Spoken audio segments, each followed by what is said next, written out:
Credo in unum Deum. Salve Maria, fiel católico! Aqui vos fala Henrique Sebastião, editor do site O Fiel Católico e diretor da Fraternidade Laical São Próspero. Eu venho falar hoje sobre a grande polêmica gerada pelo lançamento do livro Os Erros do Catecismo Moderno pelo Centro Dom Bosco, o CDB. Eu particularmente custei a me aperceber da repercussão causada pela campanha de lançamento dessa obra.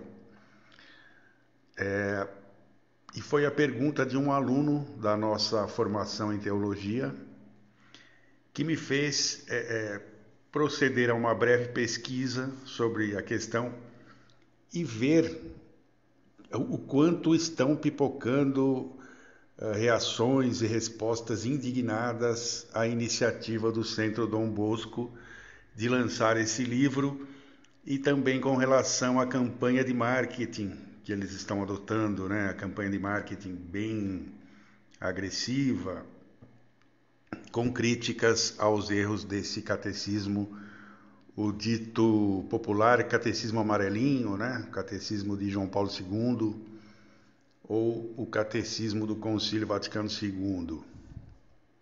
Então vemos lá o padre José Eduardo, principalmente, Bernardo Kister e vários outros influencers católicos, né? Muita gente ficou muito irritada com isso. E eu imagino, de início, eu penso que talvez essa reação toda tenha se dado de modo assim mais intenso, mais fortemente, por conta do momento em que nós estamos agora, com a eleição recente do Papa Leão XIV, porque antes, até pouco tempo atrás, com os verdadeiros absurdos que estavam sendo promovidos na igreja por Francisco, as pessoas estavam aceitando as críticas de um jeito mais tranquilo. Agora, com a chegada do novo Papa, a esperança se reacende e todos estão voltando a acreditar num renascimento, numa recuperação das tradições, uma restauração da liturgia, um resgate dos bons costumes na igreja. Então agora é um momento difícil para críticas mais contundentes e um momento que parece mais propício para buscar a tão falada união entre os católicos. Claro, é sempre uma coisa extremamente complicada esse negócio de leigo querendo ensinar os bispos e o próprio Papa sobre a ortodoxia da doutrina, sobre o que é certo e o que é errado dentro da fé católica. Como Francisco dizia e fazia verdadeiras barbaridades, a situação era outra naquela época. As pessoas estavam mesmo indignadas e propensas a aceitar as críticas, como eu falei. Agora tudo muda, pelo menos neste início de um novo pontificado. Este é um ponto. Agora, sobre o livro em questão, sobre a obra em questão, o que eu posso dizer é que o autor do livro, o Michael Haynes, é um jornalista e autor católico muito bem informado, respeitável. Eu leio os artigos que ele publica há anos e tenho confiança de que o trabalho dele é embasado e honesto. Também não tenho dúvidas de que o Catecismo Amarelo tem problemas graves, sim, e mesmo que ele contém erros, sim, contém erros, sendo que o principal deles é a linguagem dúbia. A linguagem que ele contém, a maneira como apresenta determinados pontos, é dúbia, não é clara. Ela contém, assim, são fórmulas, é uma maneira de se expressar que foi adotada justamente após o concílio e que quase nunca é clara, né? É sempre confusa, é sempre nebulosa, Não tem preto e branco, tem muitos e muitos e muitos tons de cinza ali, difusos, que dão margem para interpretações erradas, esdrúxulas. E isso não deveria nem poderia ser assim em se tratando justamente de um catecismo da Igreja, que por definição tem que ser objetivo e totalmente claro em tudo o que ensina. O catecismo não pode deixar margens para diferentes e muitas vezes até opostas interpretações. Isso não pode acontecer. Mas eu não quero focar nisso agora, não é esse o meu ponto aqui. O meu ponto é outro. É que o problema que gera esse tipo de confusão, esse tipo de polêmica e toda essa discussão não é o lançamento desse livro, não é o catecismo de João Paulo II, não é isso, não é aquilo, não é o escândalo da vez, não é o que aconteceu lá com determinado bispo, determinado padre, não é o que o Papa falou ou deixou de falar, se ele vai adotar uma linha conservadora ou progressista, não é nada disso. Nós podemos discutir e analisar a exaustão, por exemplo, essa campanha do CDB, o marketing que eles estão adotando, as reações que isso está provocando, mas o problema não está aí. O problema real é a cisão que há na igreja hoje. É a divisão que cada vez se acentua mais entre progressistas, conservadores e tradicionalistas. E eu peço perdão por usar esses rótulos, mas é preciso ter nomes, né? Nós precisamos adotar nomes para falar das coisas. E os rótulos que são dados, os rótulos que pegaram, são esses aí. Então, esse é o grande desafio que terá que ser superado, caso não se queira uma divisão realmente formal, que cedo ou tarde vai acabar acontecendo se essa questão não se resolver, se essa divisão não for resolvida. Esta é a Hidra de Lerna, né, o monstro de 9 cabeças que caiu no colo agora de Leão XIV. No debate em questão sobre o lançamento desse livro e a sua temática, inclusive um debate que surgiu no grupo de WhatsApp que eu administro e que é da nossa formação em teologia, eu vejo claramente delineados os pensamentos dos dois grupos que dominam a discussão sobre essa situação da igreja, partindo daqueles que reconhecem que há uma grave crise na mesma igreja. Afora os progressistas, né? É justamente a essa divisão que eu me refiro como o problema mais importante a ser sanado se nós quisermos voltar a ter aquela tão essencial unidade da igreja, ao menos no seu sentido pleno. Claro, do outro lado nós temos todos os outros ditos católicos. Aqueles que nós podemos chamar de progressistas ou de modernistas, revolucionários ou meros católicos jujuba, como se dizia até um tempo. Hoje em dia não tenho escutado mais essa expressão, mas são aqueles católicos que tanto faz, né? E tem os famosos católicos do IBGE. São pessoas que não têm fé católica realmente e que menos ainda têm zelo pela casa de Deus. Além das muitas e muitas pessoas simples que realmente não são capazes de entender a gravidade do problema e assim são facilmente desviadas pelos lobos infiltrados na Santa Igreja. E tem alguns outros ainda que só estão na igreja por uma questão de convenção ou outro motivo superficial qualquer, né? Vão à igreja automaticamente por um hábito até às vezes. Infelizmente, esse grupo dos que não têm fé e que, portanto, simplesmente não se importam, esse grupo é a maioria. E mais infelizmente ainda, o outro grupo, o grupo dos que se importam, dos que têm fé católica verdadeira, esse grupo está cindido, está dividido em dois, está rachado, como eu já disse. Assim, nós temos os católicos chamados conservadores, que reconhecem que nós estamos vivendo uma crise, que se escandalizam quando um bom católico deve mesmo se escandalizar, mas que adotam uma posição de muita prudência, buscando sempre uma interpretação católica para tudo o que vem ocorrendo na Igreja desde o Concílio do Vaticano II, a começar pelos próprios documentos do Concílio, que nós vamos estudar em breve, aqui com mais profundidade.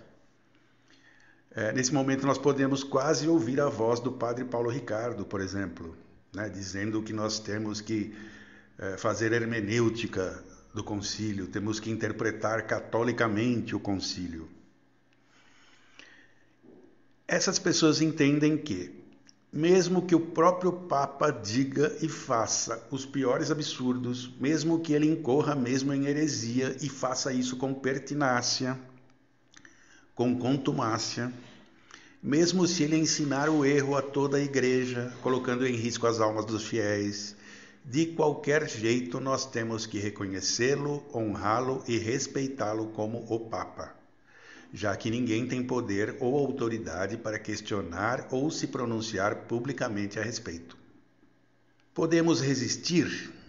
Sim, apenas em âmbito particular, não obedecendo aquilo que esse Papa ensine ou decida, se isso claramente contrariar o dogma da fé, a doutrina dos apóstolos e dos papas santos. Mas jamais podemos nos pronunciar publicamente sobre isso. Os adeptos desta posição apelam sempre para exemplos de santos que, mesmo contrariados, submeteram-se à autoridade dos papas.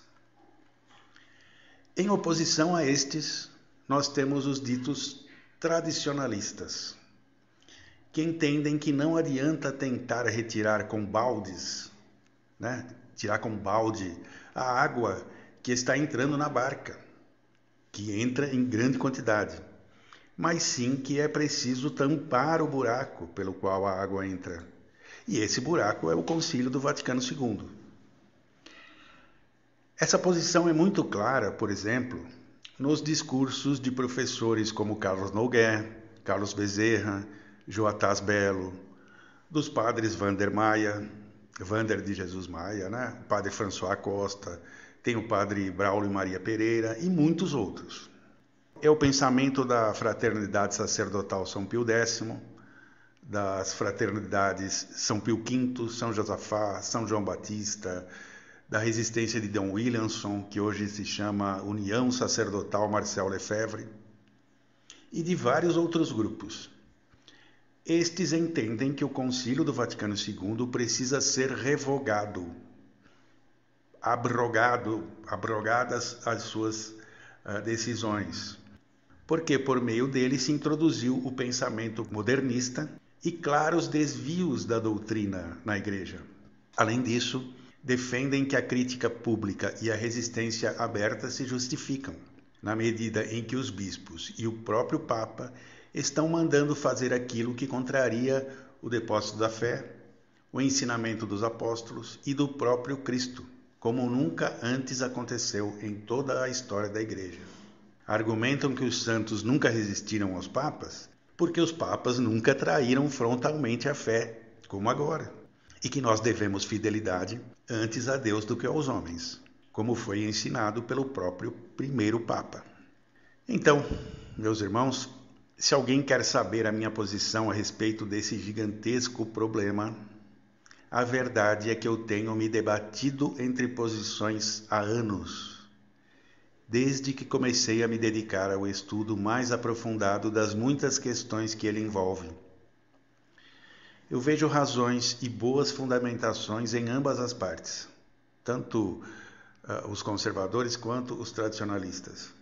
Eu concordo com os dois lados em determinados pontos, mas preciso ser honesto e confessar que até hoje eu não consegui consolidar uma opinião rígida a respeito, como eu gostaria. Eu também conheci e empreendi longas conversas com sede-vacantistas, tanto do ramo totaliter quanto sede-privacionistas, e eu vi que estes últimos também têm sólidas razões para defender a sua posição mais radical. De fato, a minha inclinação é crer que os últimos papas perderam a sua autoridade espiritual sobre a Igreja, ainda que mantenham a autoridade em sentido material. Eles são papas? Sim, são os papas da Igreja do Vaticano II. O que isso quer dizer? Rezemos.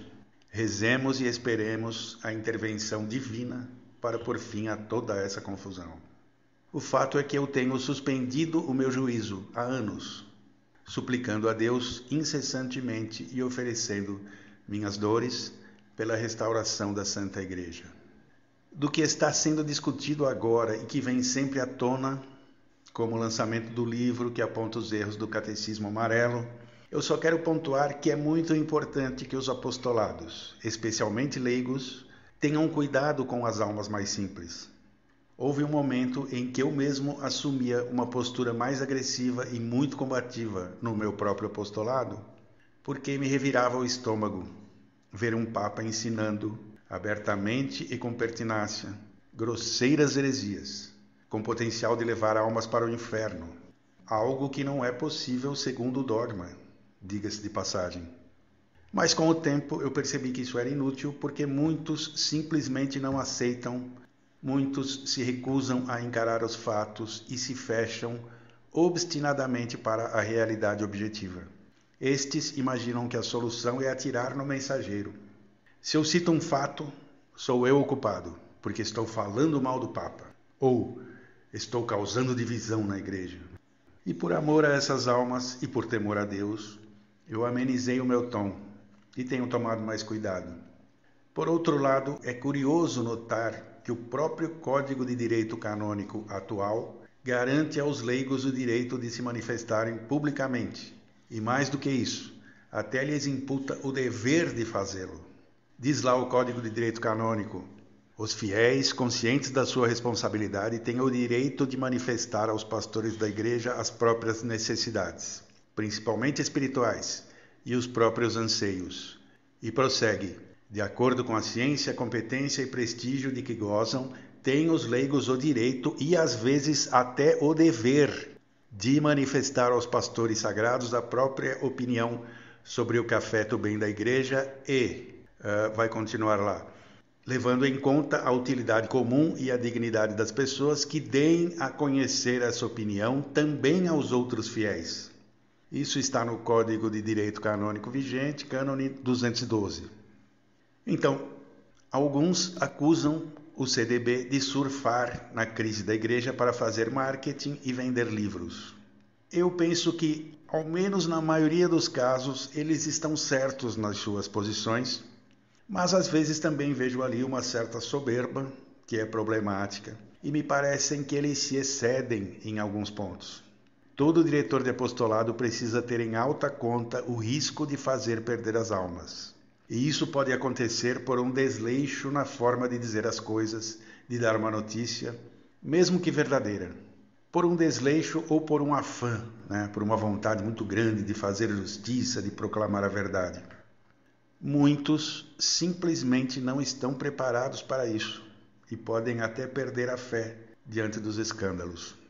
Mesmo assim, se a oposição que eles, do CDB, e muitos outros apostolados têm feito, representa um mal para a Igreja, então eu tenho que dizer que esse é um mal necessário. Diante do que está acontecendo, não há como não surgirem reações desse tipo. Por quê? Se os príncipes da Igreja se calam, então as pedras clamarão, como diz Nosso Senhor no Evangelho segundo São Lucas. A verdade deve ser dita e proclamada do alto dos telhados, como consta também em São Lucas, em São Mateus. E se aqueles que foram incumbidos dessa missão se acovardam e se escondem, então o servo mais indigno terá que se encarregar dela. O glorioso São Miguel Arcanjo, de origem, não era um anjo de primeiro escalão, mas pela sua fidelidade mediante a traição do poderosíssimo Lúcifer, que devia portar e ostentar a luz, mas preferiu a desobediência, São Miguel tornou-se o grande príncipe das milícias celestes. Que ele rogue por nós nestes momentos difíceis. Deus nos guarde e fortaleça e restaure a Santa Igreja. Amém.